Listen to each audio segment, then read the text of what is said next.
If you've been scrolling through endless lists of gaming laptops, reading specs that look the same, and still feel stuck wondering which one actually gives you the performance you need without blowing your budget, you're not alone. That hesitation is what most of us feel before we click add to cart, the fear of ending up with a machine that can't run the latest releases, or that will drain the battery faster than you can finish a level. Link is in the description if you want to check the product details on Amazon. In this review I'm going to walk through the HP Victus 15 the way a real-world buyer would, what it does well in everyday gaming, where the compromises show up, and who should really consider it versus who might be better off looking elsewhere. First off, let's put the Victus into the context of the 15-inch gaming laptop market in 2023. Most mid-range options hover around an RTX 3050 or 3050 Ti GPU, a 12th Gen Intel or Ryzen 6000 series CPU, and 816GB of RAM. The price point tends to sit between $900 and $1,200.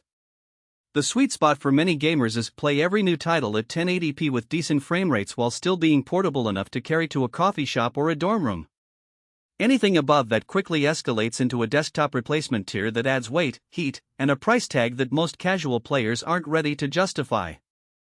The Victus 15 lands right in that sweet spot on paper. Its RTX 3050 Ti gives you enough CUDA cores to push titles like Elden Ring or Valorant into the 60 frames per second range at medium settings, and the 12th Gen i7 does a solid job keeping frame times consistent, especially when you're swapping between a game and a web browser. In my own test runs, I launched Fortnite with the graphics set to medium and the frame rate hovered around 70 frames per second, which felt smooth enough for fast-paced builds. When I dropped to Cyberpunk 2077 at the same settings, the frame count settled near 45 frames per second, not cinematic, but playable on a 60Hz panel without stuttering. One of the practical strengths that shows up beyond the headline GPU is the display itself.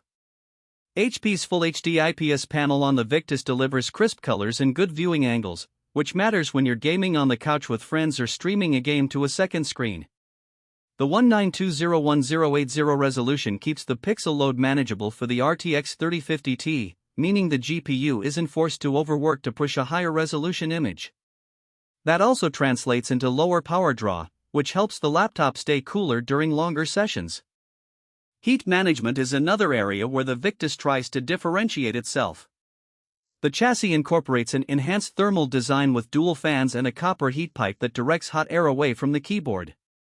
In real-world use, I noticed that after an hour of continuous play, the fan noise rose to a noticeable hum but never became a near-piercing whine.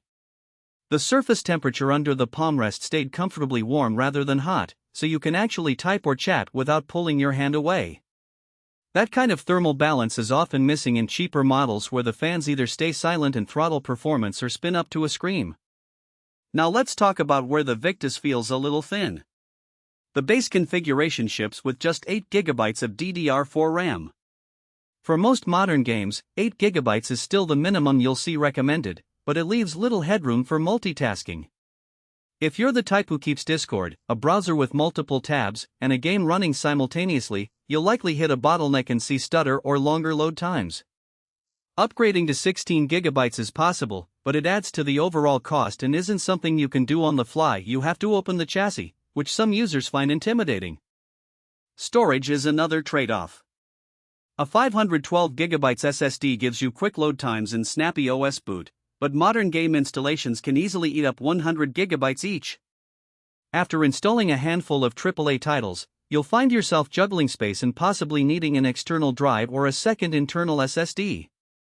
The good news is the Victus does support an additional M.2 slot, so expansion is feasible, but again that adds another step if you're not comfortable opening the laptop. Battery life is a realistic pain point for any gaming laptop, and the Victus is no exception. Under typical office tasks, you might stretch to 5 or 6 hours, but as soon as you enable the GPU for gaming, the battery drops to under 2 hours. If you expect to game on the go without a power outlet, you'll need to plan for a charger in your bag or consider a portable power bank that can handle the laptop's 180W adapter.